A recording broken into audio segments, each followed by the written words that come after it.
এটা হচ্ছে এখানের মূল আকর্ষণ। এটা হচ্ছে এখানে হলিড্রিম পার্কের ভূতের বাড়ি। আর আমরা ভূতের বাড়ির জন্য টিকিট নিয়ে নিছি, তবে এখানে সতর্ক আছে যে ভূত ধরতে পারবেন না। কিন্তু আমিও চেষ্টা করবো ভূত ধরে দেখবো আজকে কি করা যায়। চলুন একসাথে ভূতের বাড়ি দেখি। এটা হচ্ছে ভূতের বাড়ির আড্ডাখানা, যেখানে ভূতদেরকে সাজিয়ে রাখা হয়েছে। আসলে এমন ভাবে সাজিয়ে রাখা হয়েছে যাদেরকে দেখলে মনে হবে আসলে ভূত। এটা হচ্ছে ভূতের বাড়ির বাহিরের অংশ। এটা হচ্ছে ভূতের বাড়ির মূল গেট, যেটা দেখতে আপনার কাছে ভয়ঙ্কর মনে হচ্ছে। প্রথমে এটা দেখে আপনি ভয় পেয়ে যাবেন।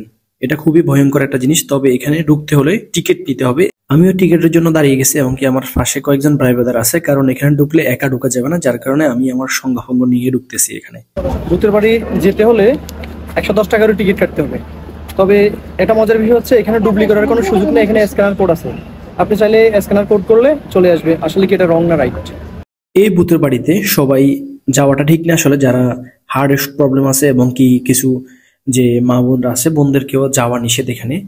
বা এখানে খুবই ভয়ঙ্কর একটা জায়গা। ভিতরে গেলে সাধারণ মানুষ এখানে ভয় পেয়ে যাবে। আমার কাছে কেমন লাগতেছে সেটা আমি বলতে পারবো, যে ভিতরে আসার পরে ফিলিংসটা কেমন। আসলে যেরকম মনে হচ্ছে এতটা নর্মালও না। এখানে আসলে যে কেউ ভয় পেয়ে যাবে। এই যে দেখুন, আমার সামনে কিছু দেখা যাচ্ছে না, ভূতের ভয়ঙ্কর একটা আওয়াজ শোনা যাচ্ছে। এই যে আপনার মাথার উপর দিয়ে যদি এরকম ভাবে একটা ওই ভূত নাড়াচাড়া করে, তখন কি করবেন? খুব একটা ভয়ঙ্কর অবস্থা। এখানে সবাই আসবেন না, এখানে যে কেউ আসাও এলাও না।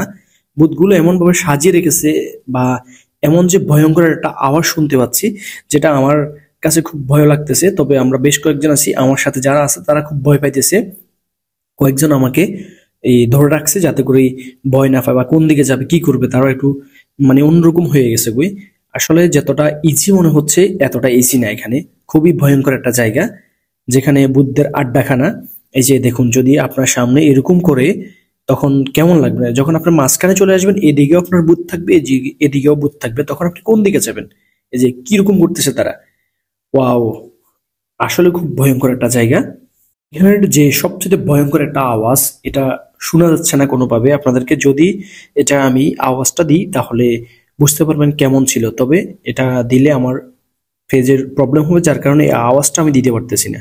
এই যে দেখুন কি ভয়ঙ্কর ভাবে তারা বুথগুলোকে সাজিয়ে রেখেছে। যদি আপনার চারপাশে এইভাবে ঘিরে ধরে আপনাকে, তখন আপনি কি করবেন? আপনার ফিলিংসটা কেমন হবে একটু বলেন অবশ্যই। যেটা ভিডিওতে দেখছেন অবশ্যই বুঝতে পারছেন। আমি আবারও বলতেছি, তাদের আওয়াজটা খুবই ভয়ঙ্কর। তবে আওয়াজ শুনে ভয় পাওয়ার কিছু নেই। এখানে আসলে ভূতের সাথে কথা বলা যাবে, সমস্যা নেই। কারণ এখানে বেশ কয়েকজন আছে মানুষ, বাকিগুলো সাজানো ভূত।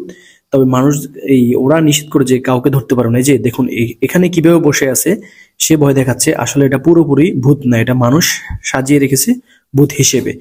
তবে এখানে ধরা নিষেধ, ওদের গা টাচ করা যাবে না, শরীর। তবে আমি একটু পরে লাস্ট প্রান্তে যখন যাব তখন ধরবো ইনশাল্লাহ, একটা না একটা ধরে ফেলবো। দেখবো যে আসলে যে এটা কি রিয়েল নাকি ফেক, মানুষ যেভাবে বলে এরকম কিছু কিনা। ওয়াও, এই যে দেখুন, যদি আপনার সামনে এরকম অবস্থা হয়ে যায় তখন আপনি কি করবেন? আওয়াজটা এতটাই ভয়ঙ্কর যে এখানে না আসলে বুঝতে পারবেন না যে এখানে একটা ভূত শুয়ে আছে আবার উঠতেছে। কেমন লাগতেছে বলুন আপনি? এটা হচ্ছে এই হলিড্রিম পার্কের সবচেয়ে আকর্ষণীয় একটা জায়গা। হলিড্রিম পার্কের মধ্যে সবচেয়ে আকর্ষণীয় এবং কি অ্যামাজিং জায়গা হচ্ছে এটা। এই যে দেখুন, এটা তো পুরোপুরি ভূত মনে হচ্ছে। এটা দেখলে যে কেউ ভয় পাবে এখানে। বিশেষ করে অনুরোধ করবো অসুস্থ যারা আছেন, যাদের হার্টের প্রবলেম আছে এবং কি যে বোনদের যে সমস্যাগুলো আছে, তারা এখানে অবশ্যই আসবেন না। এখানে সবগুলো লাইট বন্ধ করে দেওয়া হয়েছে, ওরা ভয় লাগাইতেছে। ভূত বলতে কিছু নাই, সবগুলো মানুষ। এখানে কেউ ভয় পাবেন না।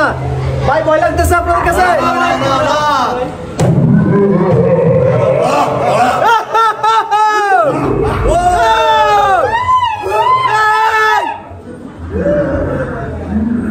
এখান দিয়ে হাত তার করতেছে মানুষ, ভয় পাওয়ার কিছু নাই। ঠিক আছে, এটা হচ্ছে রিয়েল মানুষ, ভয় পাওয়ার কিছু নাই। হচ্ছে ভূতের বাড়ির বাহিরের অংশ। আমরা ভূতের বাড়ির ভিতর থেকে বের হয়ে গেলাম। দেখা হবে পরবর্তী ভিডিওতে। ভালো থাকবেন। আল্লাহ হাফেজ। আসসালামু আলাইকুম ওয়া রাহমাতুল্লাহ।